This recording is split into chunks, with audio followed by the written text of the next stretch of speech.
Your favorite film is awful.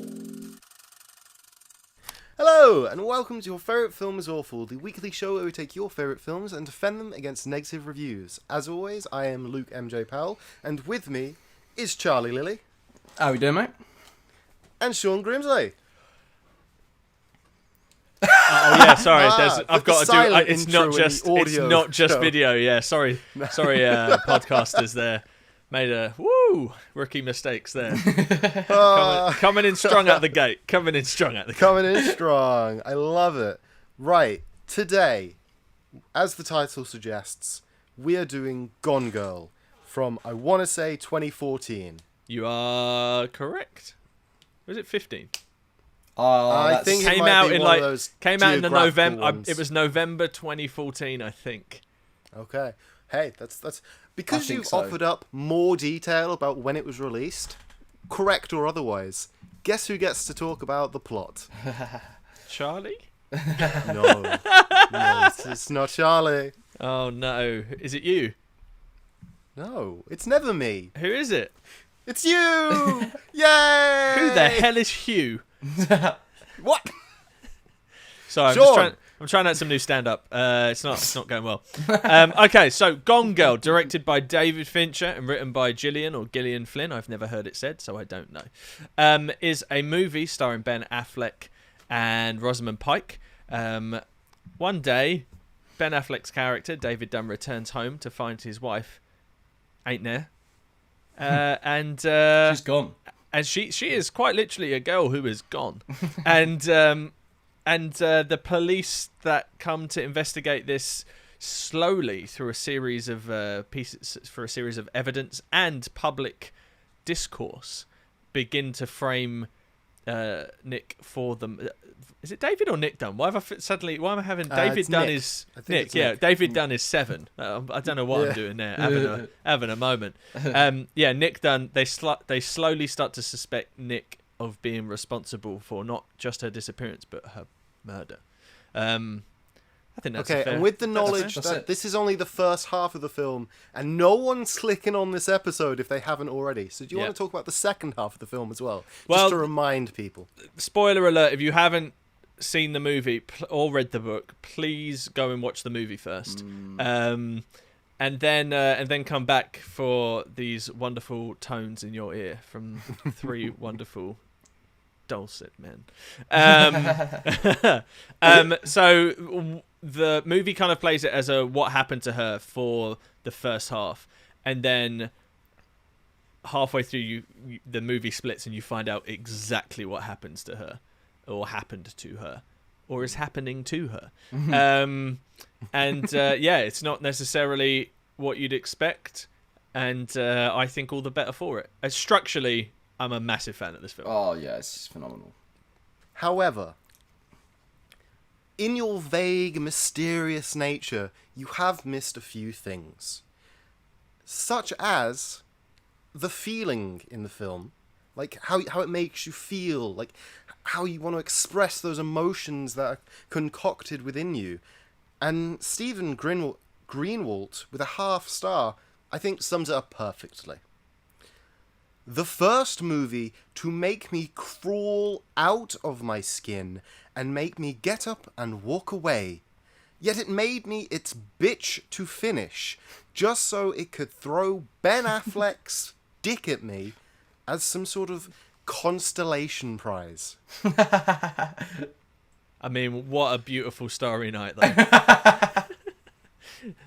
That was funny.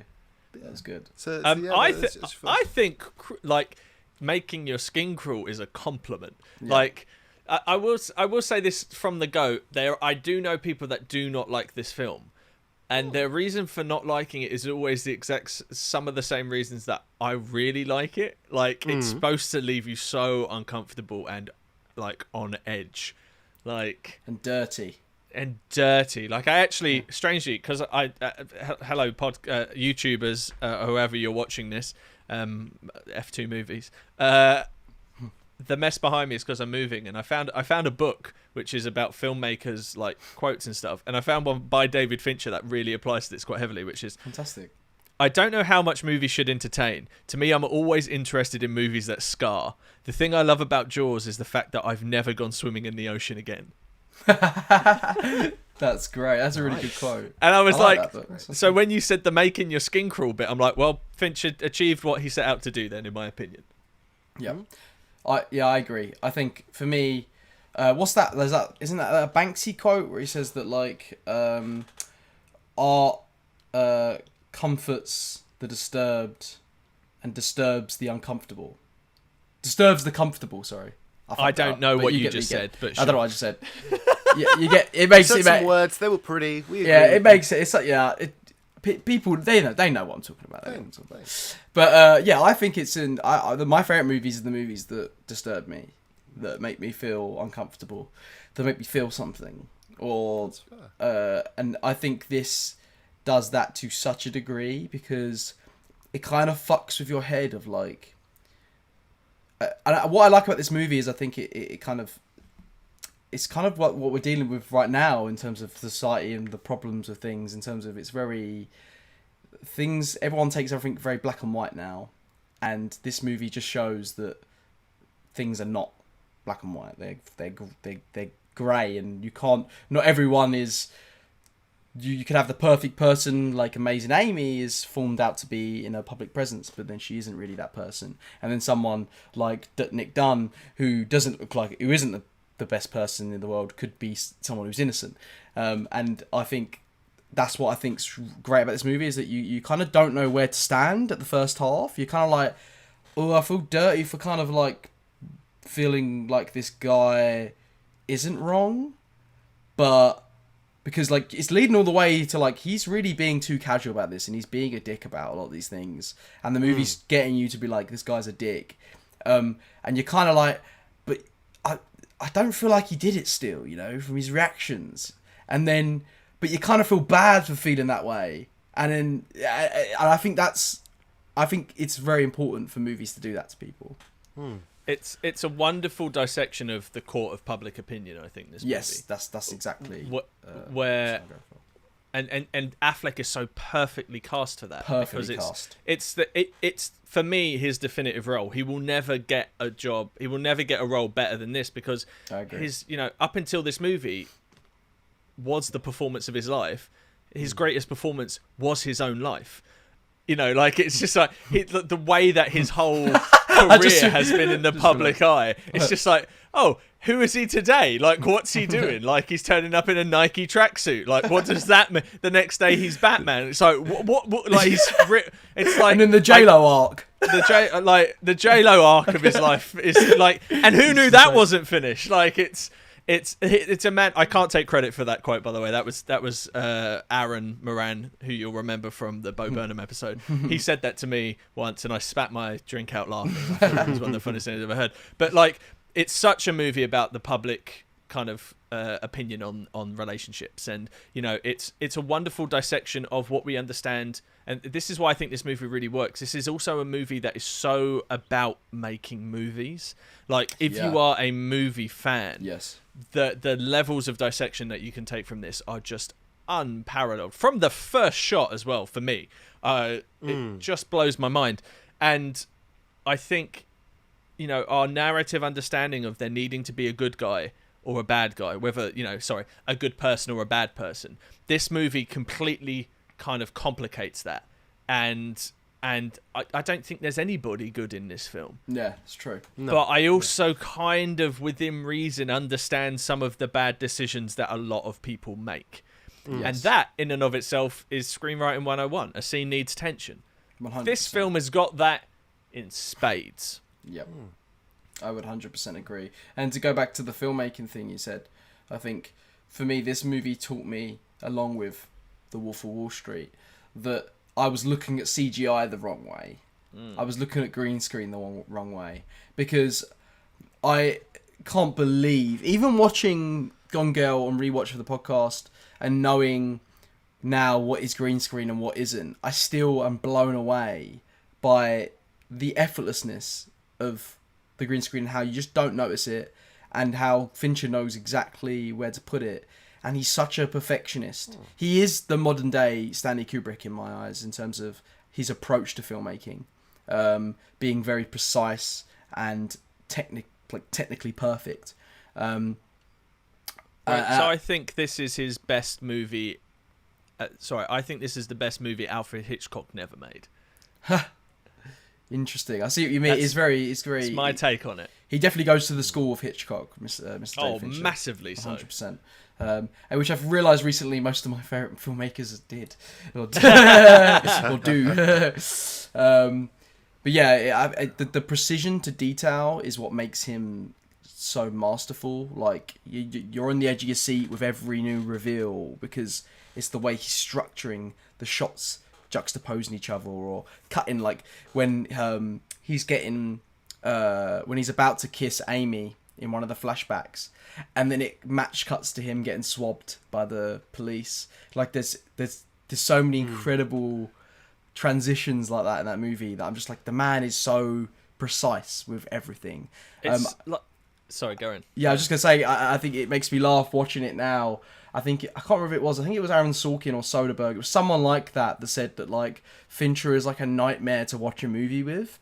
Because, like, while you're watching a film with him, he's going, that's like 2 levels too dark, like, over there.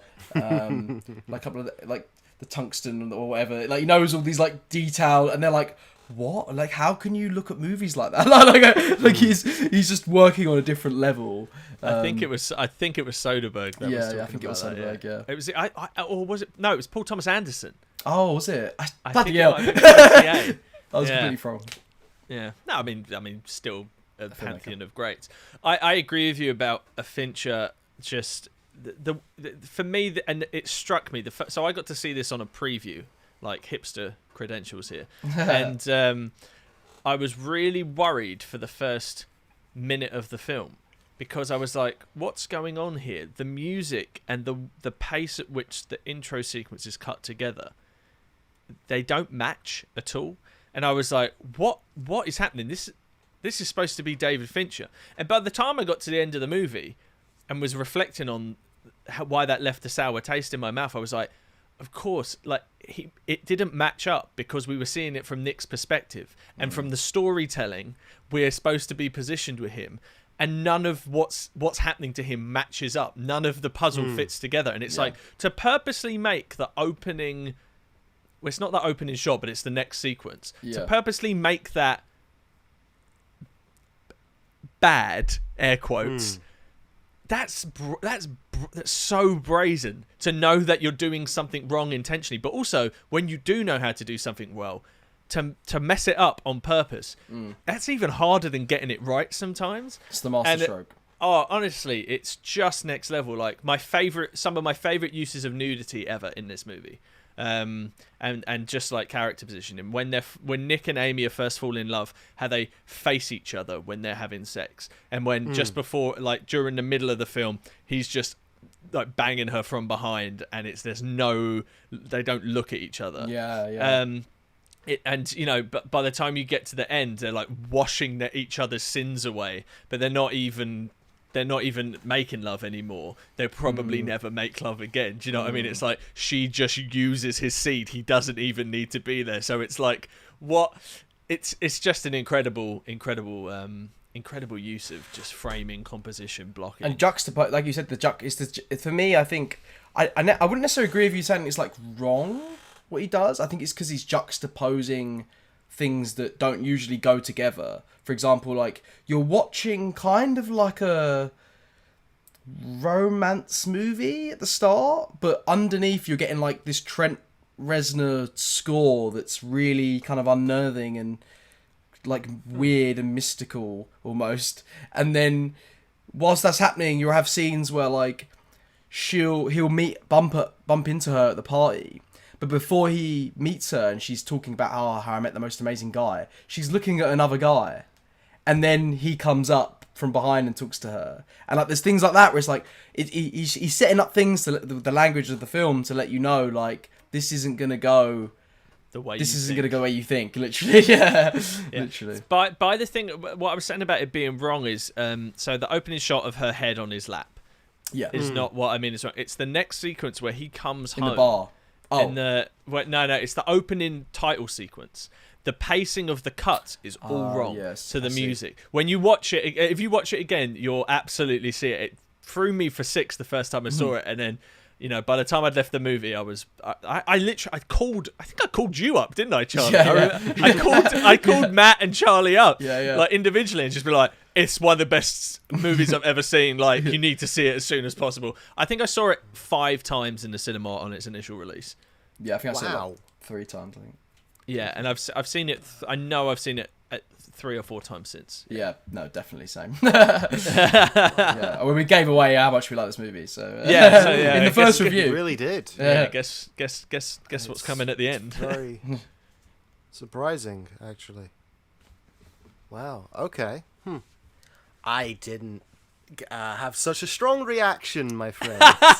fantastic. You must have read the book first. No, I've not. Thankfully, because I think that's where the issue really lies. Especially where you guys were talking about the directorial stuff. About halfway through, I wanted to interject, and then you continued to talk about complimenting the direction and the plot, and I was like, some of what they're saying, it does make sense, but I do think that this film would have been better if it hadn't been a adaptation of a book.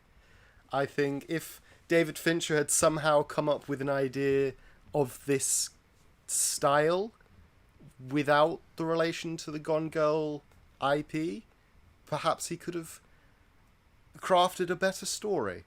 I didn't have the same experience as you guys, because from the word go, I didn't think Ben Affleck did it. I was literally, as things were revealing, I was like, "Ah, shit, mate, you're fucked. They're gonna pin you, but you didn't do it. Ah, you're fucked, mate." And then the reveal happened, and I was like, "Oh, cool, okay, this is different." And then after the stuff in the house, but then even when, because, oh god, Neil Patrick Harris, that's his name, yes? Yes. Yeah, because he's a credited actor on the thing, and he hadn't shown up for such a long. I was like, okay, cool. As soon as he was on screen, I was like, so this guy is going to be a fucking weirdo later. And so all that stuff happened, and I was like, cool, he's a fucking weirdo later. And then how she reacts to that, I was like, oh, that's cool.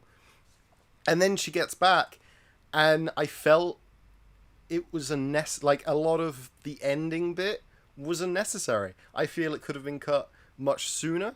I don't feel we needed the whole seed stuff, because it didn't, she could just, that whole stuff was just, oh, you're caught more in the web, but that was already established when they're in the shower being like, you can't leave, because if you leave, the public's gonna know you left a woman who who was kidnapped and sacrificed her moral consciousness to come back to you, and you're just gonna leave her? And the public appeal, as you were saying, I feel could have been so much. It could have been so good, but it's not quite there. It's not quite developed enough. But in fairness, it's not the focus of the film. The focus is of the relationship with Ben and Rosamund Pike. Who was this review by the way? Sorry. Oh, which review? The one that I... Oh, this is me. This is me. No, I know. Scrap the reviews. We're just going to have Luke say what he doesn't like, and we're going to talk about it. I'll do a Charlie, review text me his after address. I'm going to go around there right now. Bring it. You may out-hype me, but I won't wait you. I'll take you I don't know. Do you know what? I don't know. I got weighed the other day and I was stunned. Oh, okay. Maybe I need to stop talking. But yeah. It's one of those. As you guys revealed your hand of cards, I felt it only appropriate. I always think it's the best ones when one of us disagrees, though. So I think it's good to talk this out. I'm very intrigued more. It's good tension. It's good tension. tension. I'm good to know. I'm curious to know, because from what you said there, I didn't quite get what you didn't like as much. Because I heard you say, you liked this scene, you thought that was cool, and you liked other scenes cool. Was it all of it put together? Was it the way it was put together? Was you not intrigued? Was you not on the edge of your seat? Yeah, I wasn't on the edge of my seat. What? At all. Okay. I feel like because it's a book adaptation and the author wrote, did the adaptation, which is would can be great, but in some case it kind of like handcuffs, because they have to stick so closely, and no matter how many of their precious darlings they're killing in the adaptation, they're still going to keep some of the, like, especially it's going to be all like the pinpoint scenes, and like the track is going to stay the same. And I feel like if she'd been less involved, that track could have moved more, and David Fincher could have got away with more changes with the script to But make. how do you know that if you haven't read the book? Oh, because I just know. Well, no, I've read reviews. I haven't read the book. Right. But reviews don't make the plot. No, but it's one of those. From my experience with David Fincher's other works, with even other adaptations, I've felt they were elevated to like an nth degree. And in this case, this has David Fincher's shine and like his perfect craft, and it's the plot, and it just doesn't. It's not that it doesn't work; it just doesn't work as well. It's the difference between like a door hinge that creaks and a door hinge that closes smoothly, sort of thing. It just. I can never get enough of your metaphors. Never. Yeah. I love it. I was going to talk about gears and stuff. Like, door hinges It's are like just, you pull them quicker out as seasons. well, like, Yeah. and they're It's always like, different. They're always different. That's why I'm like. But anyway, he's like, Yeah. But yeah, I don't know, and that's why I'm so surprised. Let's hear the next negative review and see if it can expunge. Okay. No, expunge. That's the wrong word.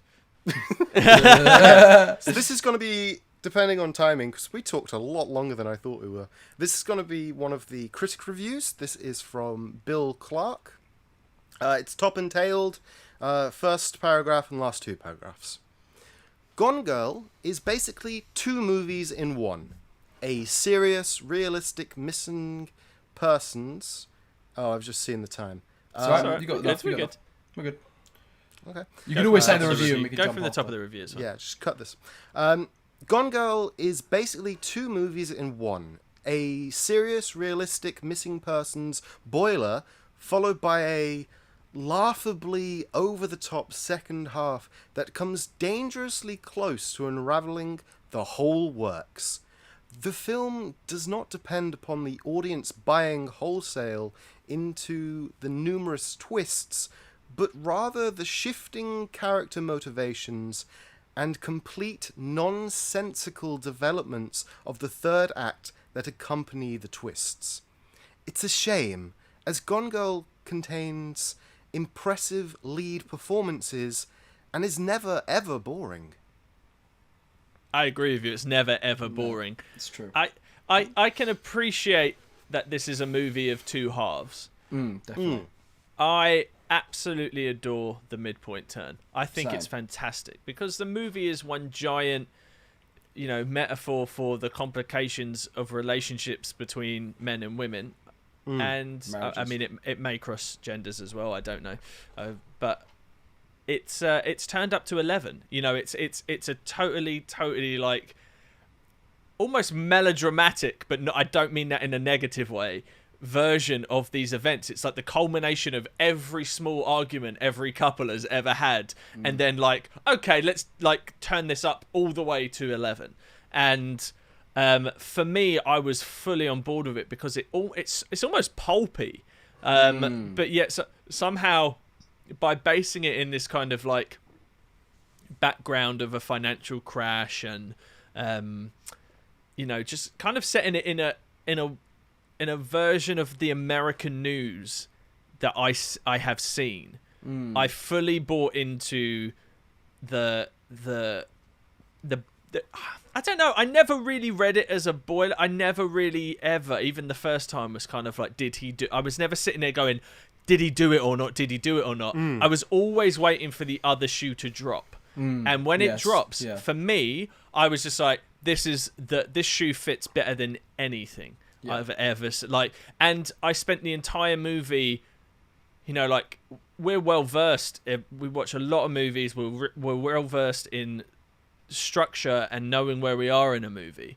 And I never, there's so much that happens in this that I never was able to fully get ahead of it. You know, like I will sit there watching an M. Night Shyamalan film, waiting for something to give me a clue, or do you know what I mean? And you know, I'm not going to lie to you, half the time I might get it right, but it doesn't. This, I'm just like, it's so much richer than just saying, oh, here's the twist.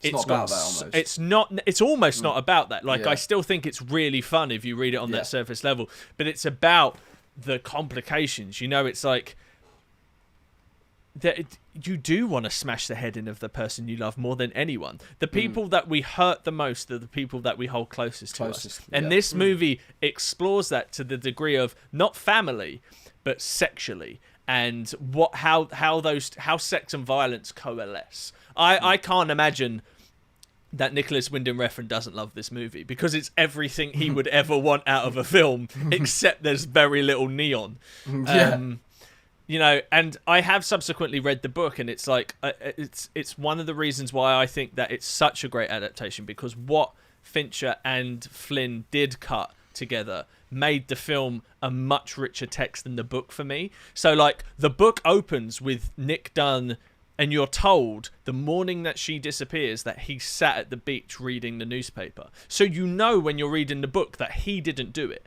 But in the film, you don't know where he's coming back from when he arrives back that early in the morning.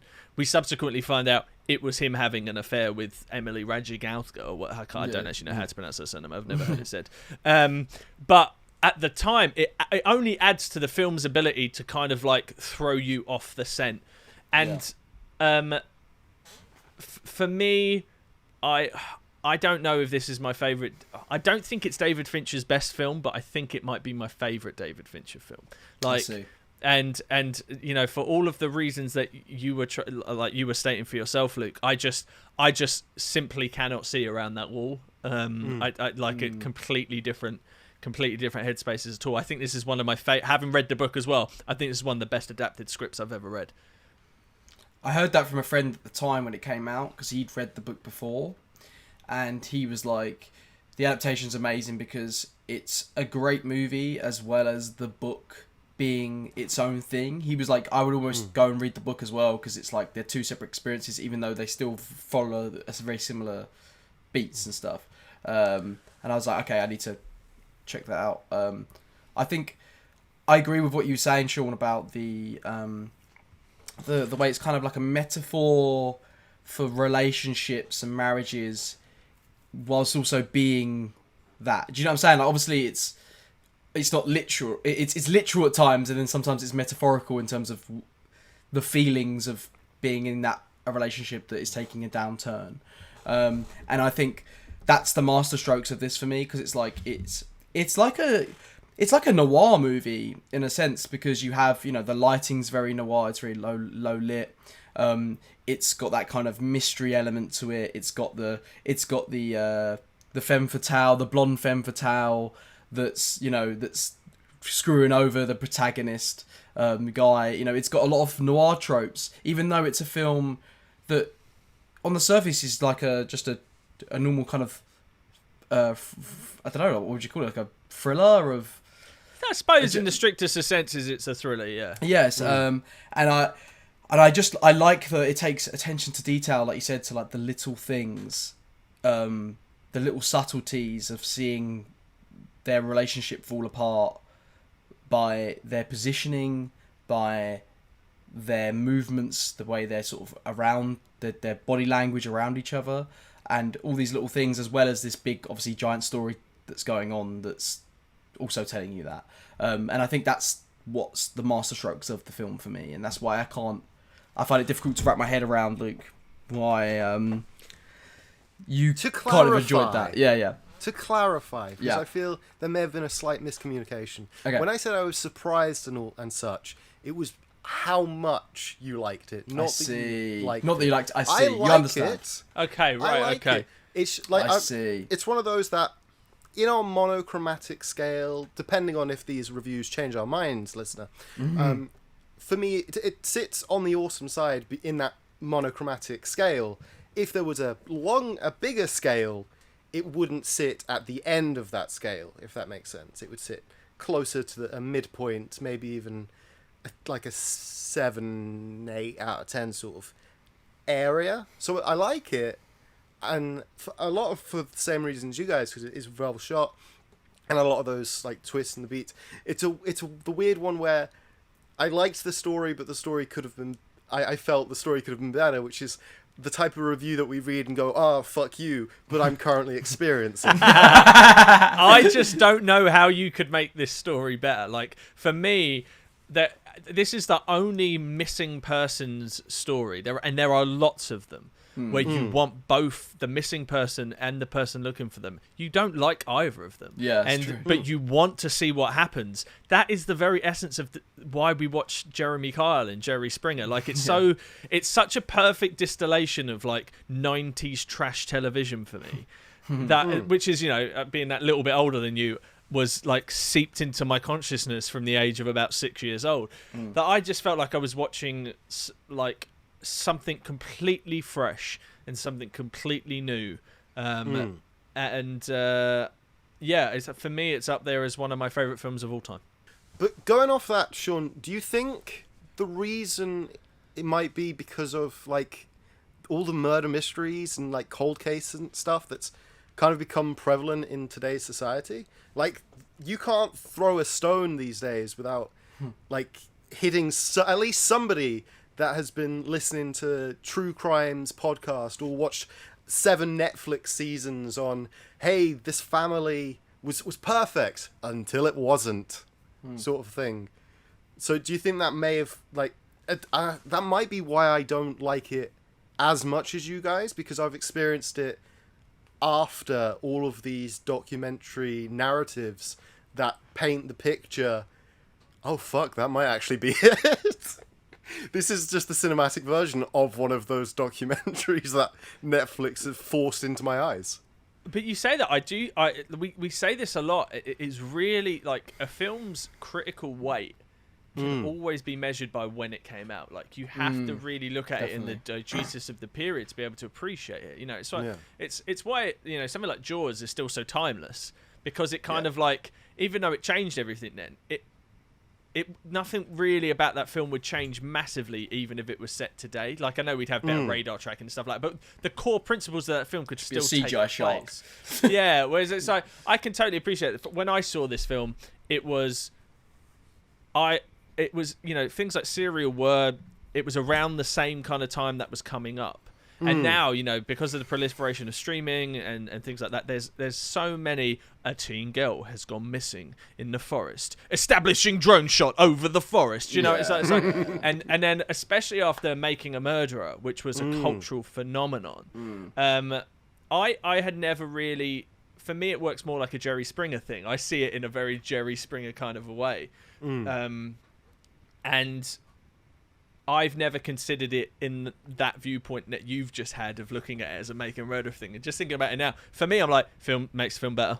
Makes film even better for me. Like, it's not making it worse. I'm like, there are even more layers of this wonderfully wonderful onion. Let me cry. I just love the thought of like. I love the thought of like we're watching like it's this master stroke of filmmaking, and Luke's like, I saw that on BuzzFeed Unsolved. What are you talking about? I mean, you're not wrong. You won't believe where this woman was hiding. Yeah. Everyone thought she was dead. Turns out she might not be. You'll never look at a wine bottle the same. Oh no, you will not. Anyway, let's continue the review because we got massively off course. We did. Okay, so as I mentioned you've before... got my brain wandering, I'm sorry. You've got my brain wandering about the context of people watching these true crime things and being like, these mid-budget thriller movies are not, they're not quite keeping up to it because we're getting so many crime thrillers that are real. That's interesting. That's something interesting I'm going to think about. But yeah, Karen. Okay, so as I said before, this is going to be the last 2 paragraphs. I'll pause in the middle. I completely forgot to mention, this whole critical review has a grade of C. So Gone Girl has a C grade. I see. Considering the impressive directorial canon of David Fincher, Gone Girl has to rank in the bottom third. Though competently shot, Fincher never builds the suspense that the story, particularly the first hour, deserves.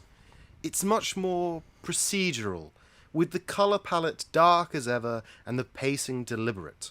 The cast, led by Ben Affleck and Rosamund Pike, is superb. Affleck can play indifferent with the best of them, and he does so effectively here. But it's Pike completely immersing herself in the role that really shines. She shows incredible range as the defeated Amy and could be in awards contentions come 2015. Tyler Perry and Carrie Coon are excellent in supporting roles, while Neil Patrick Harris is miscast as an old flame of Amy's. I mean, that review sounded like it liked the film. You know, it didn't sound that derogatory. It is a career-making turn for Rosamund Pike. It's an incredible performance, and it's. I think what's most interesting about it is that there's so few sociopathic women shown on screen because, you know, statistically women are less likely to be sociopaths. So it's you know, from a storytelling perspective, it seems fairly fresh. I think Affleck is so good in this role. I genuinely don't know who else could do it. I don't disagree about the Neil Patrick Harris thing though. I never. It is something where I'm always.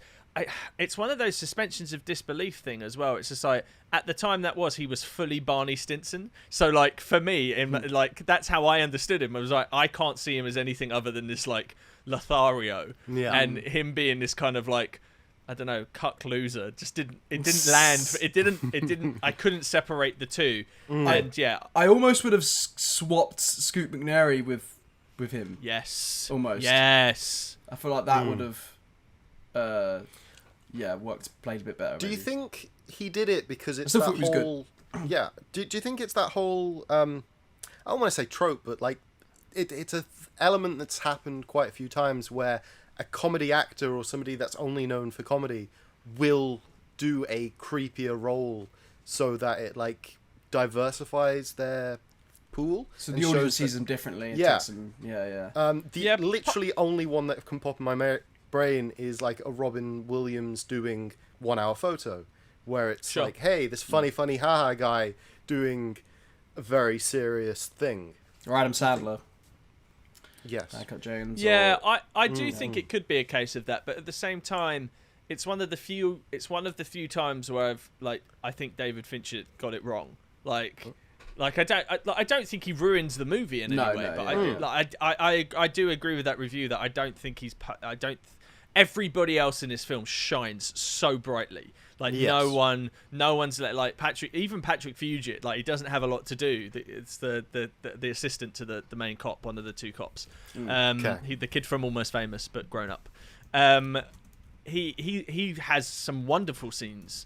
So no one, I don't feel like anybody falls by the wayside. But there is something about Neil Patrick Harris where he never quite sits right, and Fincher's spot on normally, like with every aspect of its film.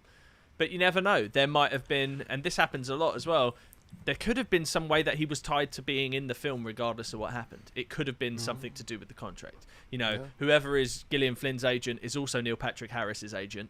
And it's like, if you want to do this movie, he comes with it. That happens. That does happen.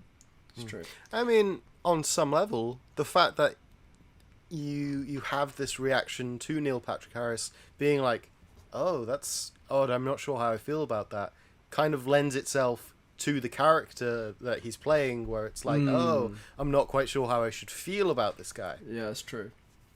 It's true. Because, you know, it's a deeply layered onion. Yeah.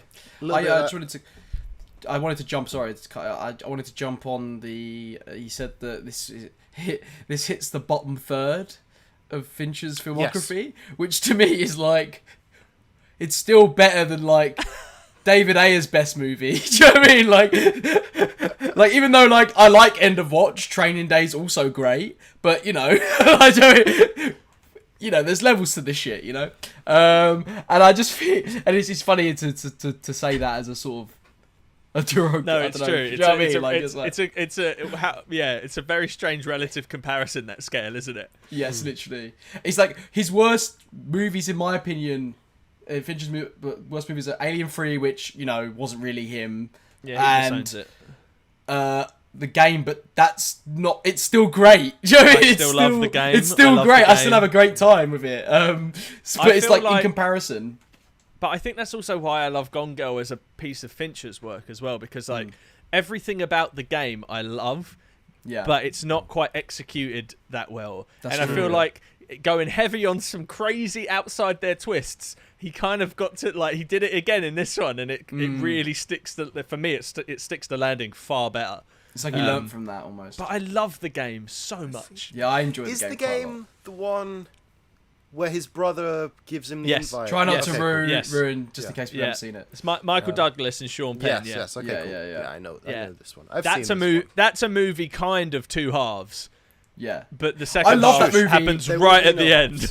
I love that movie until that, but I still kind of dig it, but I'm like, it's just a bit of a jump, but we'll do that one day. We'll do that one day. I love one it day, so hopefully, much maybe. as an idea. Yeah, sweet. Gone Girl is a very strange case study. It's enveloping. Enveloping, yeah. Yeah, weird word. That means you kind of encroach on something. It's just weird to say it out loud, and so I just read it. Do you want to start from the top? Yeah, fuck it. Gone Girl is a strange case study. It's enveloping and hypnotic, even while towing the line of coming apart at the seams. It's undoubtedly a glossed-up version of a potboiler novel, but cannot be quite as easily dismissed thanks to Pike's performance and a engrossing setup. It's just unfortunate that it falls prey to gradually making each character a little bit dumber to progress the narrative.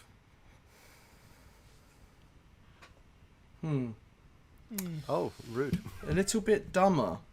Yeah, I'm not sure what they mean by that. I'm not sure what... I actually think that every single character learns something on this journey about themselves almost. Yes.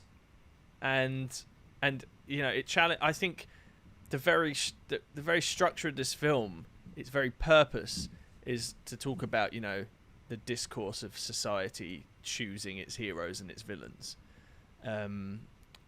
based on gender, and I think all of the characters in this movie question what that means to them in a way that they feel alive. To me, I could totally be happy with a spin-off of Tyler Perry's character doing an entirely different movie, because he feels so alive in this movie to me.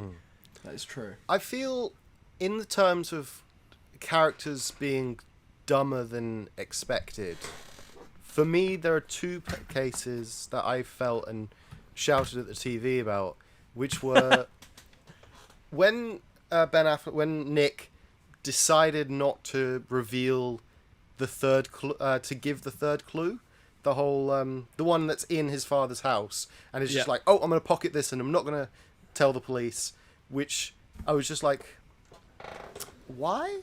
What do you gain from this? And even after the reveal and after the fact that he is innocent, he's just a fucking idiot. He's just a lazy idiot. That is his character traits. And I was like, what? And then the second one was when the lady that he's having an affair with just rocked up at their house, and I was like, are you a fucking idiot? Are you an idiot? Yes, she is, though. That's the point. I Yeah. think with that one, that is 100% the point. It's 100% the point. And then Nick being a fucking idiot again and being like, oh yeah, let's have sex, and I'll definitely call you every day and I'll message you every day, and I'm like, you're the prime suspect of a murder investigation, and you want to hide this affair by contacting this person every day? Yeah, and so those were like two tension, examples. great tension. But that's the thing. Stupidity. Characters making bad choices is what drives things forward. Sorry, Does Tom. he? Yeah. Sorry, does he definitively do that? Because I could also see him doing that as like a just get out kind of. I'll message you every day. Because I can't remember if he does do it or not. Yeah. I think we're not told about anything, and then the next time we hear about that character, it's when she's gone silent on him, and she's just like, oh, I'm not sure, and then she rocks up on TV being like, hey, so I was having an affair, I feel bad, he might have done it.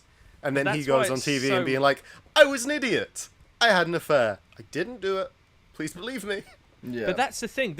That's why I think the film is such a rich text, because the principles of that, and for me anyway, he was never going to leave Amy to be with her, but she was just someone that was attainable to him during that time. And it's to do with complacency and not recognizing that there might be something wrong in your relationship. I mean, between Nick and Amy, but not knowing what to do about it. You know, like we've all broken up with people, and we've all known many, many months before it's happened that it's going to happen, but we don't want to admit it to ourselves. Yeah, it's true. And, you know, Nick Dunn is that personified. It's a very male trait as well. You know, it's. I think that's why the film is so good. Of course he didn't want to tell him about that affair, because it just makes him look more guilty. He even said as well that he was sleeping with her whilst like he was hoping to have a baby with Amy, and he says like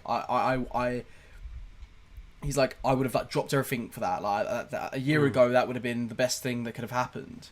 And I think that's that kind of goes the end. What But that's the end of the film. That is what that's it. he literally. What does he drop? His entire reasoning, like do you know what I mean? Literally. It's crazy. Yeah. But then, like, at the end, he's not dropping anything.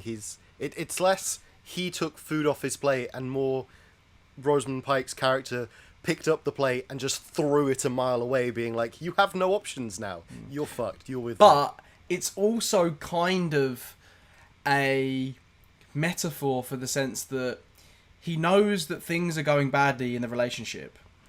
It's easier for people and for him to stay in that relationship and ignore the issues as opposed to breaking up, because it's hard to break up with someone, to lose someone, as it is hard for him to go back and everyone in the street treat him like he's a horrible person, like someone might do if you broke up with someone lovely for no reason or whatever. Do you know what I mean? Like your friends might be like, "Oh, why'd you do that?" Or you know, you look like the bad guy.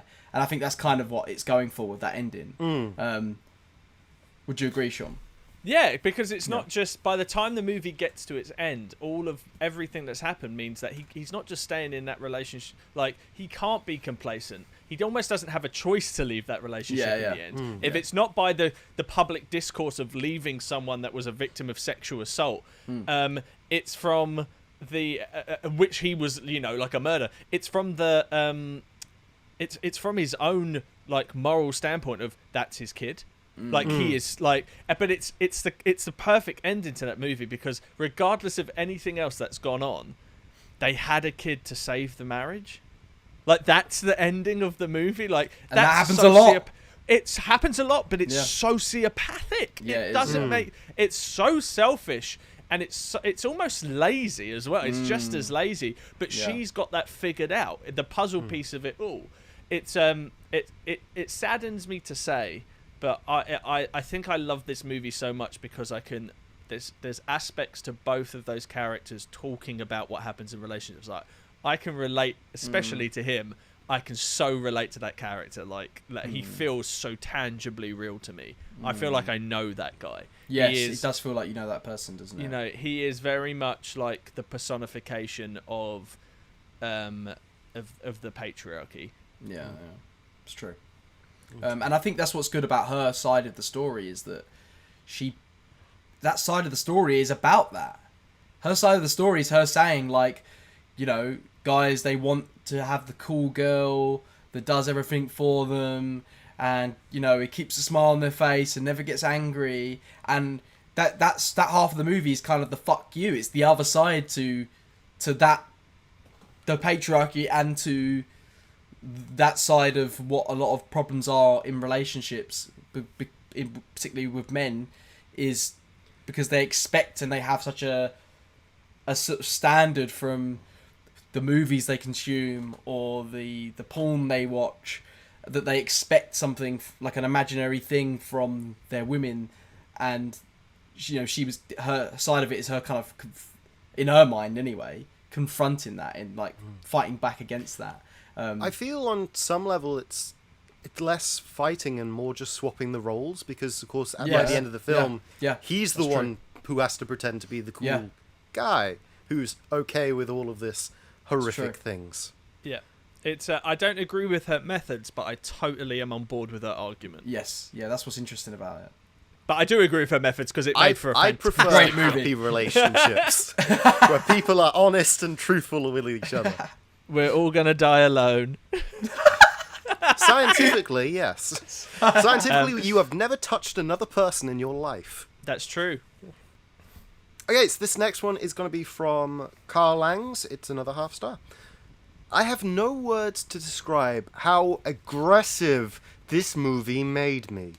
Like, I wanted to commit murder or kill myself because of how long and horrible it was. I couldn't even stand one single person in this movie. Only the cat, which deserved more screen time than Ben Affleck.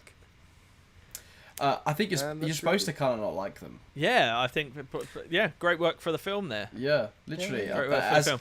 As Fincher famously said, people are perverts, and we like to watch bad people do bad things. People are perverts. Did the sister do anything bad? I feel like the sister. Yeah, the sister. That is true. Sister's probably the only one that's decent. Yeah. But she sees. I almost feel like she's the vessel for the audience to kind of go like, he didn't do it as well. Yeah, do you know what I mean? Like she exists. She almost exists as the moral reason in the movie. Like she is the person that kind of I've said she's the moral reason. Everybody knows what that means. I mean, Right. And on Basil some exposition element, over isn't the saying like, for evil to win, good men just have to do nothing? Yeah. So by her knowing that he's having an affair and knowing all these additional facts without all of the context, but not providing that to the police, still like paints her as a villain because she acted as a bystander instead of a hero, sort of thing. Well, it just means that everybody's got something to do in this movie. That everybody plays a pivotal role, and that's that for me suggests that you've written a pretty good story. Yeah, pretty good script. I agree. 100%. I mean, pretty good characters. How they're utilised could be different. Anyway, right, okay. Oh god. We're done. That's We're 3 done? reviews. We've been talking a long time. We have. It's a great movie, I feel like I feel like where we could have done another review, we just argued about whether or not it was good. Yep. So, as the title suggests, the title we must now answer: is Gone Girl awful? Absolutely not. It's one of the most awesome films that has ever been done on the podcast and ever made. Agree, Charlie. I would agree. I think it's fantastic. You would? I or would you agree. do? I do. I'm going to. What's the right word to use? What are you going to do, Charles? Yeah, no, I would 100% agree. I think it's a fantastic movie. I think that it is in my top 3 Fincher films, and I can't just, and they could flip-flop depending on what mood I'm on. If you want to know what that is, 7, Fight Club, and Gone Girl. Okay. Yeah, I think it's a great movie. It's a great thriller. It's a movie and type of films that we don't get as much now. So it's nice to go back and watch this. It's also one of the best films of 2014, which was a great year for movies. And an absolute blast. So awesome. I love having you guys because you can just be like, oh yeah, these films of 2014. This is the ranking, and I'm like, did this come out last year or 10 years ago? When did this come out? Yeah, it's awesome. As it was one of those. I tried to dress it up as if the reviews were going to change our minds, even though I read all of the reviews Before. to pick them so that they could be... So already they've changed my views. Because I came out of the film being like, yeah, that was pretty good. And then I read all the reviews and went, oh yeah, it's good. It lost the pretty. What do you double bill with? I would double bill this with a movie by Neil LaBute called In the Company of Men.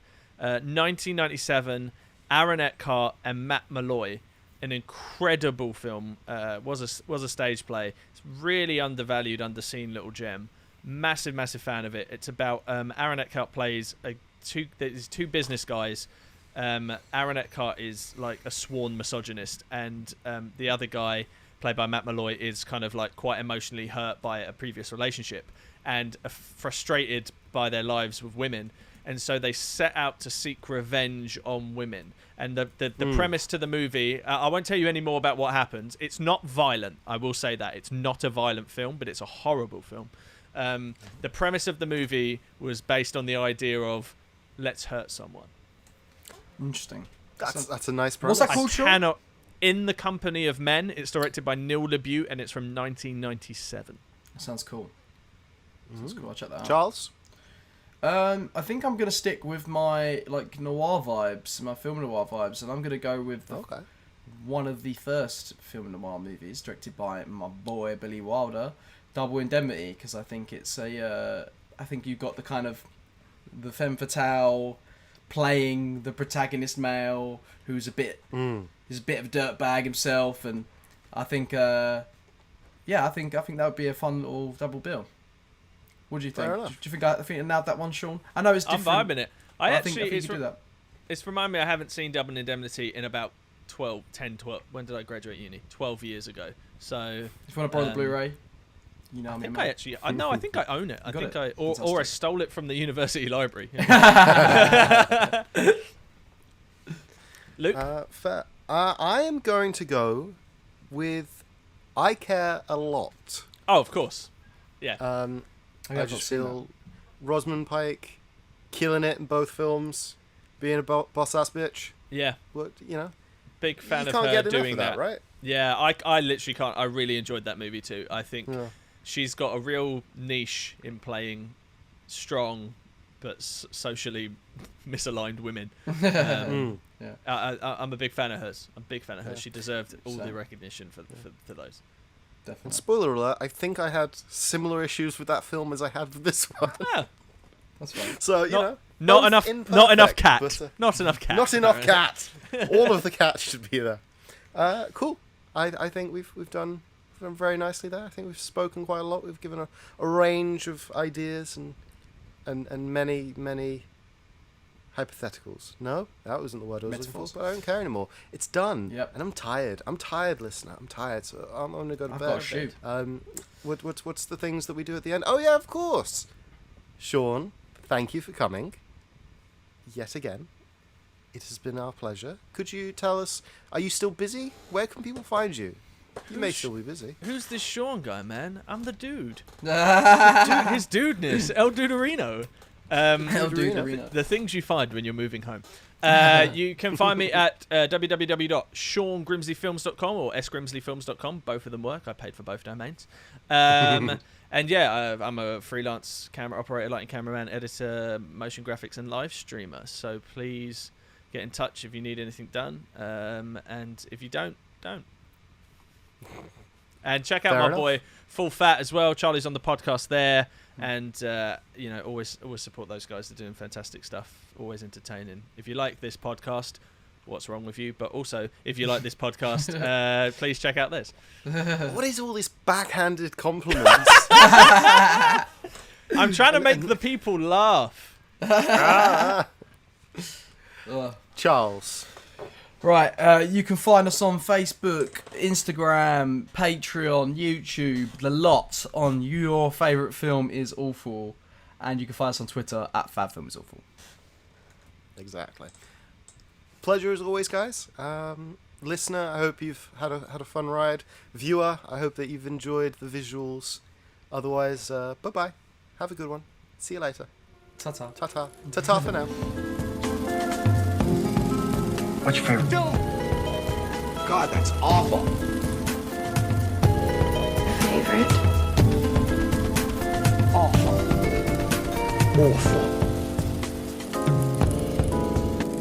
Your favorite film? Awful.